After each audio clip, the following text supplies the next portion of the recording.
자, 그럼 아래쪽에 전기 방폭 설비에 대해서 볼게요. 자, 방폭이란 무엇이냐면 폭발을 방지한다라고 생각해 주시면 되겠습니다. 자, 그래서 방폭은 무엇이다? 폭발을 방지하는 것. 자, 그럼 방폭 구조의 종류에 대해서 보도록 하면, 먼저 방폭 구조에 대한 종류는 필기와 실기에서 많이 출제될 수 있기 때문에 어떤 종류가 있는지, 그리고 그 종류에 대한 설명을 대략적으로 할 수 있어야 됩니다. 자, 그럼 먼저 내압 방폭 구조는 방폭 구조의 기호가 D라는 것을 사용하게 되고, 이때 용기 내부에서 폭발성 가스 또는 증기가 폭발하였을 때 용기가 그 압력을 견디며 또한 접합면과 계구부 등을 통해서 외부의 폭발성 가스 증기에 인화되지 않도록 한 구조를 말하게 됩니다. 자, 그래서 일반적으로 내압 방폭 구조일 경우에는 영종 장소에서 사용이 불가능하며 개별기기 보호 방식이기 때문에 일반적으로 소형을 많이 사용하게 됩니다. 자, 그 다음에 아래쪽에 있는 유입 방폭 구조는 무엇을 사용하게 되냐면 알파벳은 O를 사용하게 됩니다.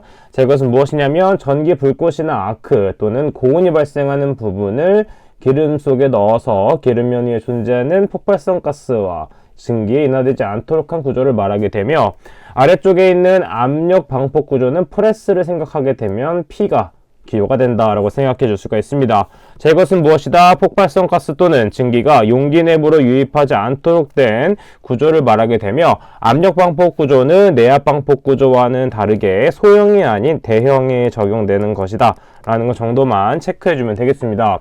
자, 그래서 방폭 구조의 종류와 기호에 대한 문제는 이런 식으로 출제가 되고 있고, 추가적인 기호에 대해서 한번 보도록 할게요. 자, 그 다음에 안전증 방폭 구조는 무엇을 사용한다? 알파벳 E를 사용하게 됩니다. 자, 그래서 이것은 무엇이냐면 온도 상승에 대해서 특히 안전도를 증가시킨 구조가 된다라고 체크해주면 되겠고, 그 다음에 본질 안전 방폭 구조는 두 가지로 표현이 되는데 IA와 IB로 표현이 됩니다. 자, 일반적으로 본질 안전 방폭 구조는 무엇이다? 정상시 및 사고시 발생하는 전기 불꽃 같은 것들이 고온에 의하여 폭발성 가스 또는 증기에 점화되지 않도록 하는 것이고, 일반적으로 전기적 에너지를 제한하는 방법을 사용하게 된다라고 볼 수가 있습니다.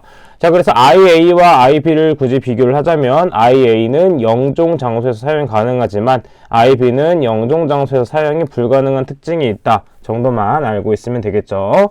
자, 추가적으로 아래쪽에 특수 방폭 구조는 알파벳 뭘 사용한다? S. 그 다음에 몰드는 M, 충전은 Q.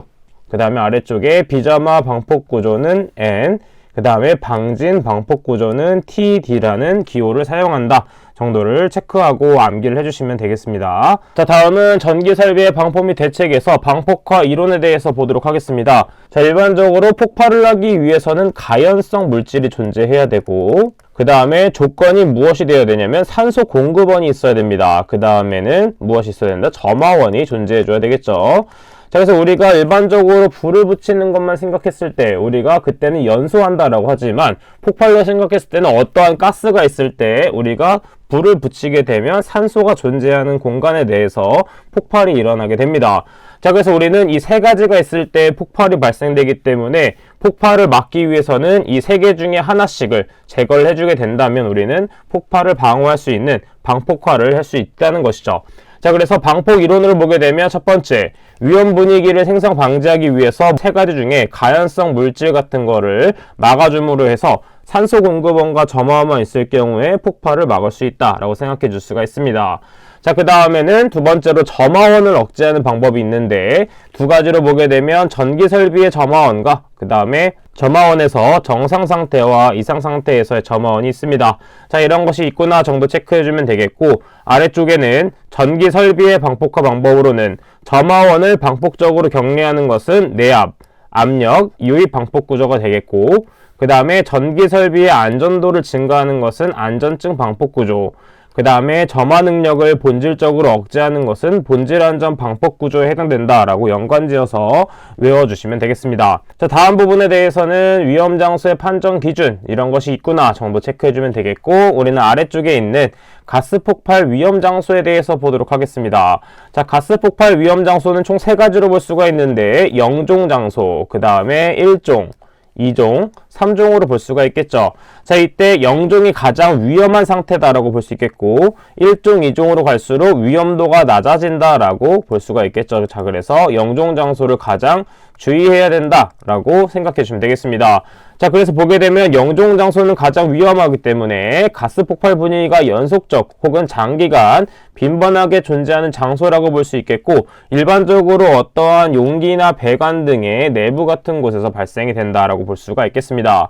자, 그 다음에 1종보다는 덜 주의할 수 있는 정상 작동 중 가스 폭발 분위기가 연속적은 아니지만 주기적 혹은 간헐적으로 생성되는 장소다. 자, 그래서 일반적으로 맨홀이나 피트 같은 것들의 주의라고 볼 수가 있겠고 2종은 그것보다 덜 위험한 상태가 된다라는 것 정도 체크해주면 되겠죠. 자, 그래서 가스 폭발의 위험 장소가 아닌 것은 했을 경우에는 0, 1, 2를 제외한 3종 장소가 아니다라고 체크해 볼 수 있는 것이 되겠습니다.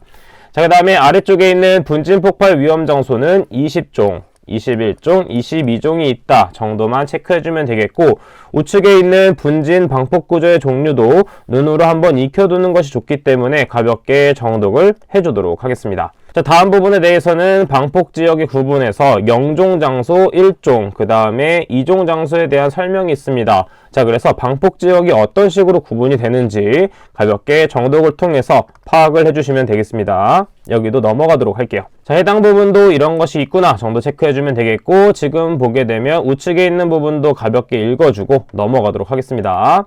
그 다음에 방폭 구조의 표시를 보게 되면 자, 표시하는 방법에 대해서는 아래쪽에 설명이 나와 있습니다. 먼저 EX는 무엇이다? 방폭 구조.